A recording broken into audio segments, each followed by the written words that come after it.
O'zbekiston Urgutda 2025-yil 13-kuni yanvarda avariya bo'lgan. O'zi nima bo'libdi bunga, Aziz? Jintirakni Damas'ga soldi.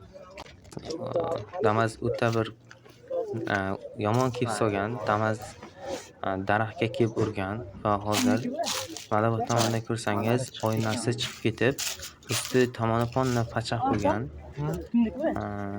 Va bu aytishyapti, o'rtacha bunga Jintira ham bu chap tomondan kelib solgan, juda ham bir rasos chiqib ketgan oldin to'g'risini aytsa. Balonni ichkariga kirgizib yuborgan. Mana bu yerlari shunday rasosi chiqib.